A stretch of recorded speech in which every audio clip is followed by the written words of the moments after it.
Remember when Coach finishes his opening remarks, raise your hand and I'd like to.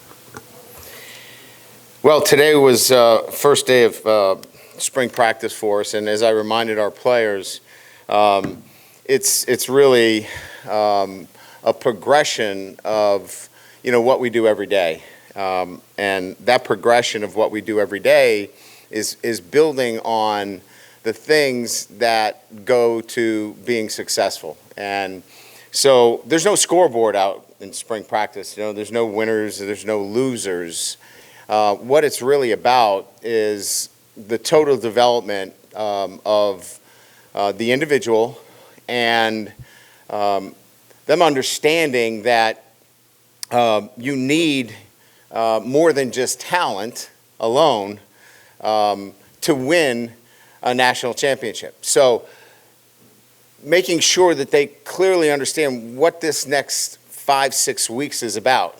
It's not a, hey, I won that drill, or, hey, I won this one-on-one matchup. It's really about your total preparation, and it's about how you continue to develop the traits necessary to be elite. And, I thought they did a really good job today. Now, everybody's at a different level, but collectively as a team, we couldn't talk in these terms last year. We were talking about how to practice. We were talking about, not going on one knee during practice, taking your helmet off, throwing your helmet. We were talking much more about emotional control, guys trying to figure out, where they were and what their place was. So you can imagine from my perspective and the coaches, it's great when you can go out into a drill and just talk about competing and not about whether you won or lost the drill, but whether you used really good technique as a DB at the top of the route.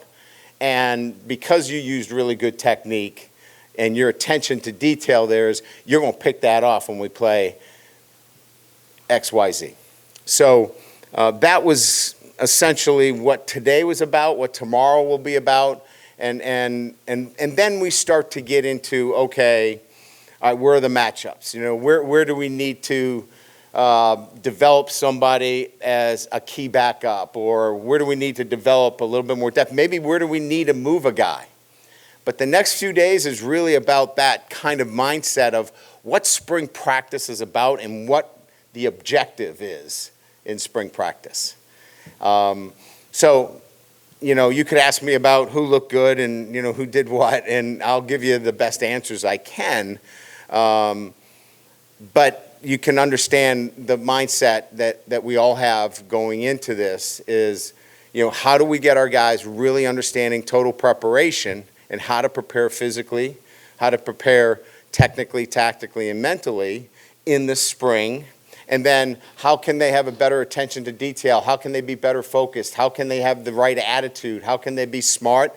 And certainly, how can they have a great attitude every day? So I'll shut up and open it up to questions.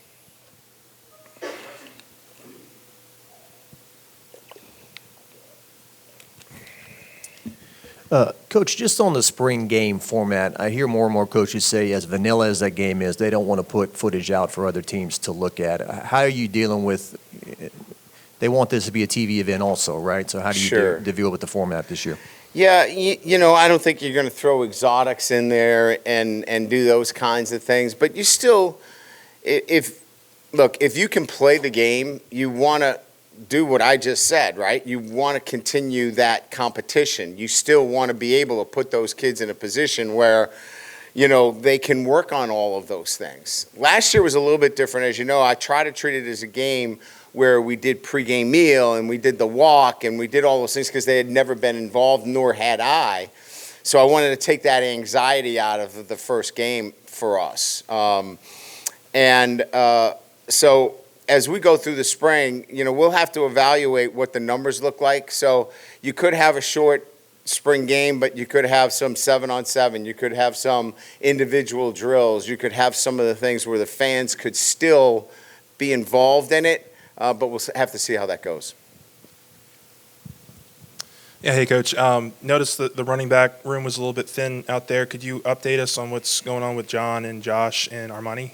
Yeah, they're working through the injuries that they suffered. They're out there at practice. They've been great in terms of their rehab, and certainly Josh is the closest in terms of being able to come back and do some more drill work in the spring. Armani will not be back until camp, certainly Trey Hawley's going to get a lot of work, and he did today. Matter of fact, he grabbed me in the hallway, and and typically as a freshman, you can imagine there were some errors, and he was looking for Coach Wilson, and wanted to apologize. I was like, just keep showing up. Just show up every day. You're going to be fine. And he's got a great motor. He's got a great attitude. He's got all the things that you want. It's just the first day, and he's swimming. Coach, going into year 2 for spring ball last year, your first year here, how do you as a head coach feel going into this spring with it being a little bit more quieter this off season? Well, I think, we always put the blinders on regardless of what's going on, and focus on what's important. And as I kind of alluded to in my opening remarks, what's important is really important for this football team in year 2, as we go back into the development of how do we become more consistent. It's everything that I just talked about. So as important of all the things that we had to do last year, this is equally as important. It's just what's more important this year is a little bit different than last year. So it's just a different chapter that we're moving through in the development of the football program. But I think we just kind of, have tunnel vision and know that this is what's really crucial and important to us now.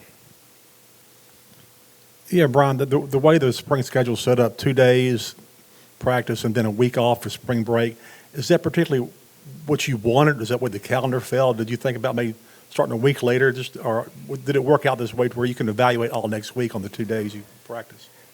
So it allows us to kick into longer hours with the team once you go into spring ball. You're able to elongate the hours and have more contact time. So it allowed us more contact time with the team. And then it allows you to, elongate the schedule because you don't have to count these days that we're at break. We also have the Easter break where we don't have to count days. So it just allows us the ability to spend more time in terms of meeting and contact hours with our football team. So that's kind of the tactic, if you will, in terms of trying to spread it out over a longer period of time. Hey, Coach. With Walker Howard transferring, did that decision sort of surprise you? And with a guy like Garrett Nussmeier now, how important is it to sort of maintain a guy who sort of knows your system and can lead this football team when Jaden departs after this year? Yeah, look, you're ready for everything. You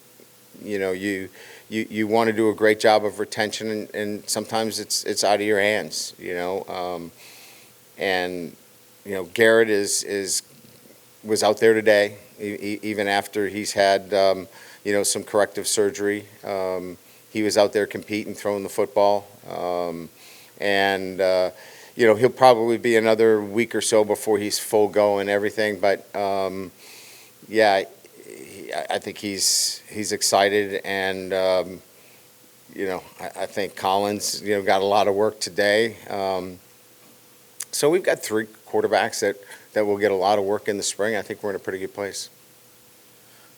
Coach, can you talk about your 3 defined future SEC opponents and going to a 9-game schedule? One of the other coaches in the SEC seems to have a problem, and your thoughts on the draw you received.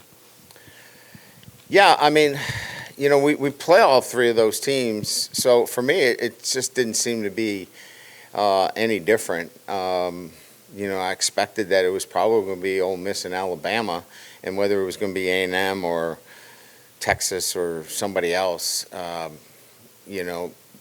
it's not something that I really thought much about because I wanted to play SEC teams that's why I came here. So I just think I come from it from a different perspective in that I respect all the opponents we play, and I think it's important that, we play certain teams. But if we could play all SEC schools, and that was the smart thing, I know it's not the smart thing to do, but I think 9 is great because it's going to prepare you and your football team, for what eventually will be in 2024, an expanded, playoff field, and I think that's a good thing. Just to follow up real quick on John Emery, when do you expect to have him back? John is focused strictly right now on his academics, and so he's got some marks that he has to hit from an academic standpoint before we talk about football with him. That was the deal with John in talking to his family, is that if his primary focus was academics and taking care of his degree, then we would have a conversation about football. And so right now, his focus is 100% on that. Coach up here. Sorry I was late. You were? I didn't notice you. Thank you. I'll pay the $10.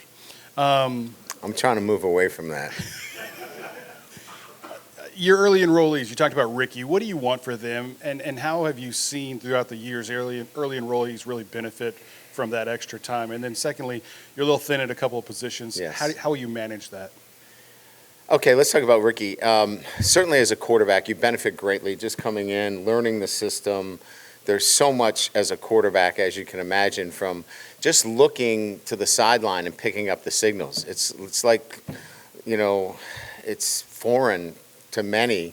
Some of the signaling takes a while, and the preparation of that. So just getting that down in itself. Then I would say, being coached and hearing a different voice is equally as important as you transition into, a new system. Coach Sloan is a great coach, but it's a different voice. And then finally, trying to put it together in quite frankly, a faster environment. Everything's quicker, everything's faster, quicker decisions.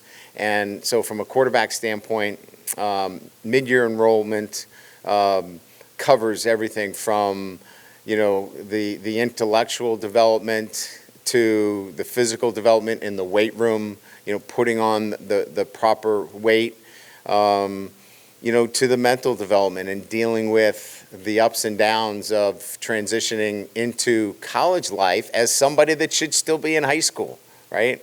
And so that's really important.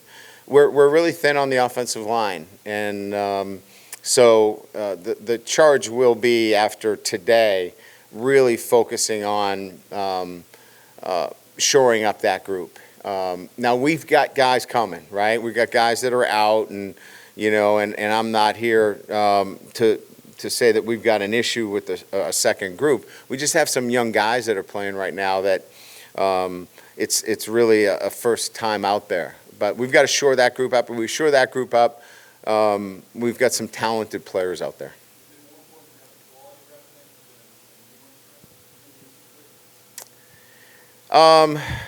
That's a good question. I think that there's a fine line between the both, and we'll have to actually meet on how we navigate the second group, because we can't have guys not blocked, and not having a quality play. So we've got to figure that out. It's a good question.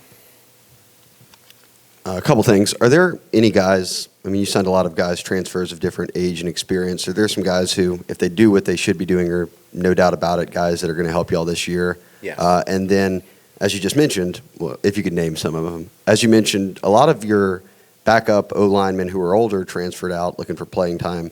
Marlon didn't, Martinez. Can you just shed some light on maybe kind of what his mindset is right now going into another year at LSU?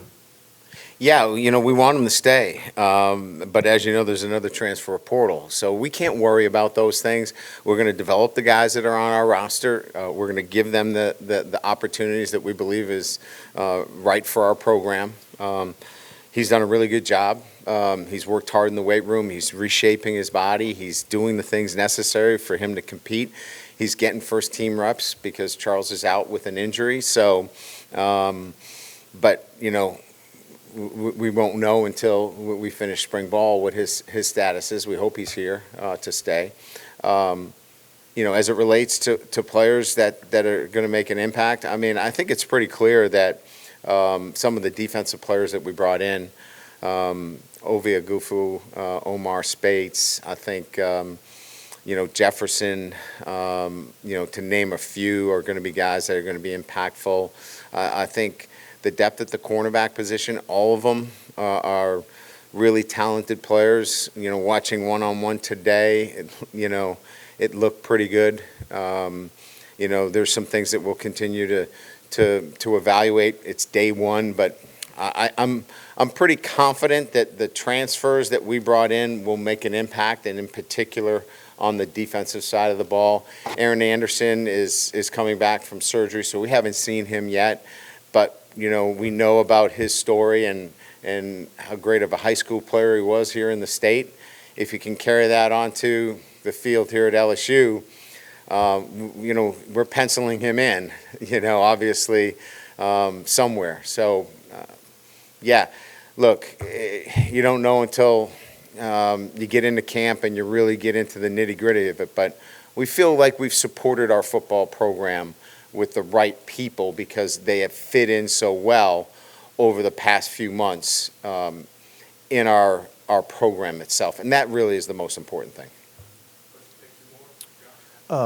Coach, late last year, do you feel like you got tired on the defensive line, and with the volume of defensive linemen you brought in from the transfer portal and whatnot, how comfortable do you feel about playing more guys, less reps, and in and out maybe this year a little bit more?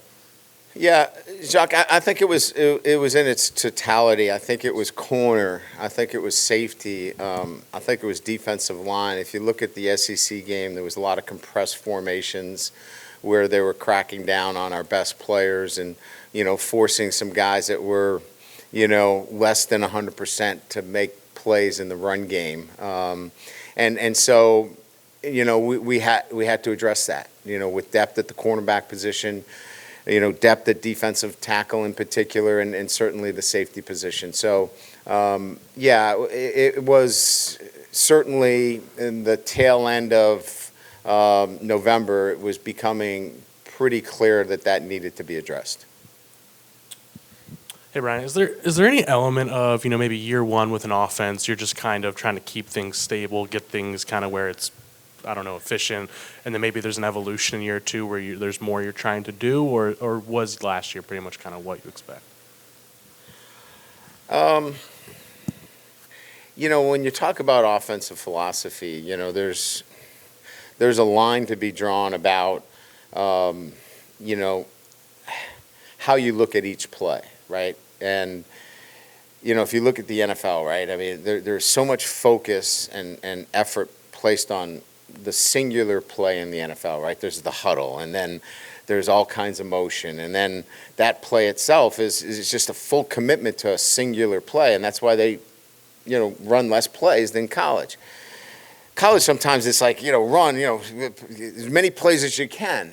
And so my philosophy and our philosophy is we still want that play to have the quality elements of striking on a wide front where it can hit everywhere. And it forces defenses to defend that play. And you have compliments off of it. So I think we look at the singular play more than anything else and evaluate it as such. So they have to have compliments. There has to be a way to get the defense moving. You want the defense to be able to change their eyes with motion and make sure that they're forced to communicate. So I really think it's about the singular play philosophically that we're looking at, more so than this comprehensive, let's get another play in. Thank you.